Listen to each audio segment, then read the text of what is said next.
Udah aku rekam. Oke, mulai ya. Mulai.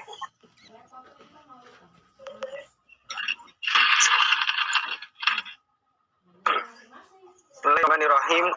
Assalamualaikum warahmatullahi wabarakatuh. Waalaikumsalam warahmatullahi wabarakatuh. Waalaikumsalam warahmatullahi wabarakatuh. Untuk kesempatan pertama ini, kami dari kelompok 3 akan mempresentasikan hasil kerja kelompok kami yang terdiri dari 4 mahasiswa, yaitu yang pertama Ahmad Fajar Ihsani dengan nomor induk mahasiswa 302210004, Ahmad Fuadi 302210006, Awalu Mukni Rizkia 302210022, Binti Rahmatul Hasanah 302210025. Di sini kami akan mempresentasikan yaitu landasan yang mendasari munculnya ontologi, epistemologi, dan aksiologi. Untuk materi yang pertama yaitu adalah landasan ontologi yang akan dibacakan oleh rekan kami yaitu Awalul Mukni Rizkia. Waktu dan tempat dipersilahkan. Oke, langsung saja. Yang pertama itu landasan ontologi. Ontologi merupakan salah satu dari penyelidikan kefilsafatan paling kuno.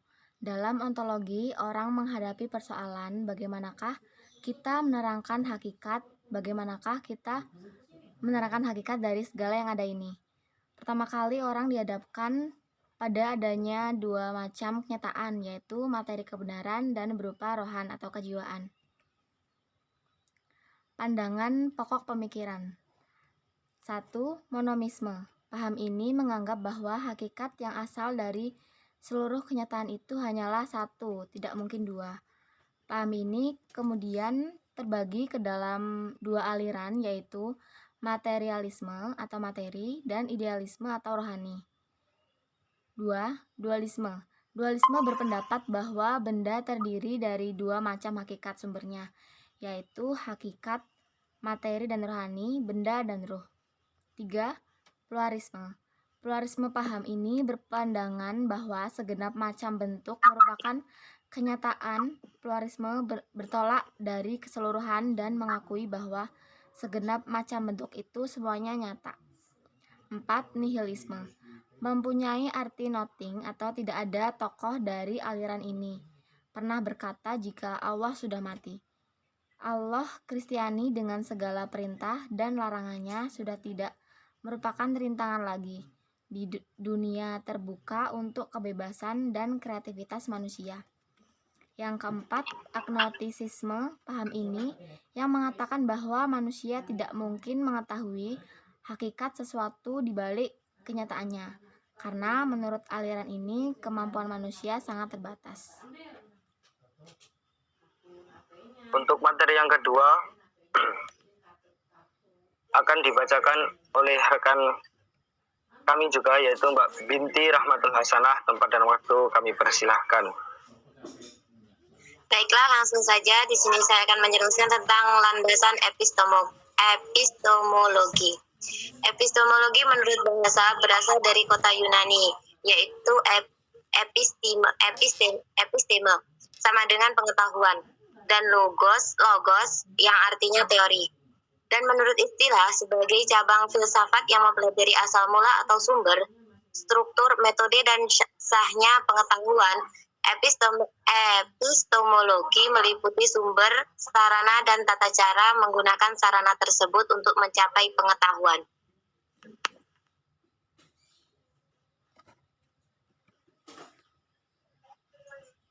Yang selanjutnya, metode-metode epistemologi. Yang pertama, metode induktif.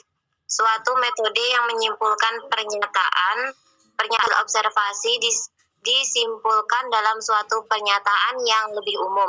Yang kedua, metode deduktif, yaitu metode yang menyimpulkan bahwa data dan empirik diolah lebih lanjut dalam suatu sistem pernyataan yang runtut.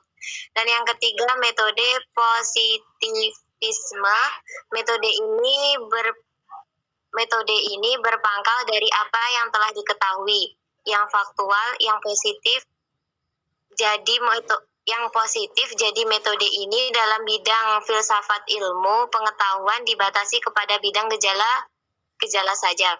Yang keempat, metode kontemplatif. Metode ini mengatakan adanya keterbatasan indera dan akal manusia untuk memperoleh pengetahuan, sehingga objek yang dihasilkan pun akan berbeda-beda. Harusnya dikembangkan satu kemampuan akal yang disebut dengan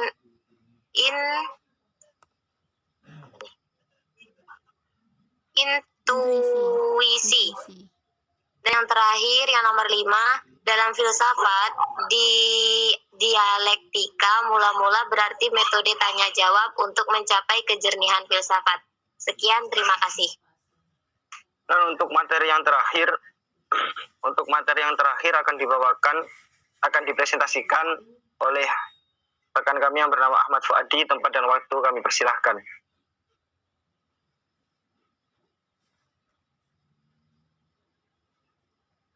Mic-nya Mas Fuadi, mic-nya. Landasan aksiologi. Pengertian aksiologi berasal dari perkataan aksios dari bahasa Yunani yang berarti nilai dan logos yang berarti teori. Jadi, aksiologi adalah teori tentang nilai. Nilai yang dimaksud adalah suatu yang dimiliki manusia untuk melakukan berbagai pertimbangan tentang apa yang dinilai. Teori tentang nilai yang dalam filsafat mengacu pada permasalahan etika dan estetika. Makna etika dipakai dalam dua bentuk arti. Pertama, etika merupakan suatu kumpulan pengetahuan mengenai penilaian terhadap perbuatan-perbuatan manusia. Arti kedua, merupakan suatu predikat yang dipakai untuk membedakan hal-hal perbuatan atau manusia-manusia lain. Objek formal etika meliputi norma-norma kesusilaan manusia dan mempelajari tingkah laku manusia baik buruk. Sedangkan estetika berkaitan dengan nilai tentang pengalaman keindahan yang dimiliki oleh manusia terhadap lingkungan dan fenomena di sekelilingnya.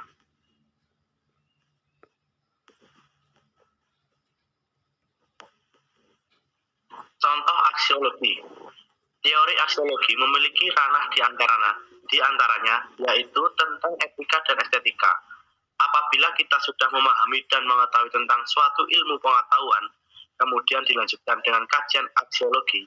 Aksiologi ini yang akan membahas tentang manfaat yang didapatkan dari ilmu pengetahuan tersebut, yang didapatkan apakah ilmu pengetahuan tersebut dapat memberikan manfaat atau malah sebaliknya.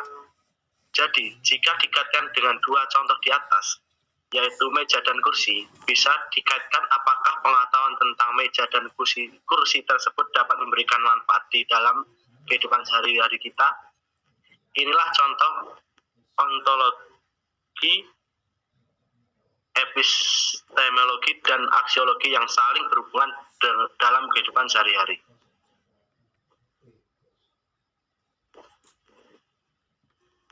Sekian, terima kasih. Dari kelompok kami hanya bisa menjelaskan sedikit tentang landasan ontologi, epistemologi, dan aksiologi. Kurang lebihnya kami bertiga mohon maaf. Ihdinas siratal mustaqim. Wassalamualaikum warahmatullahi wabarakatuh. Waalaikumsalam warahmatullahi wabarakatuh.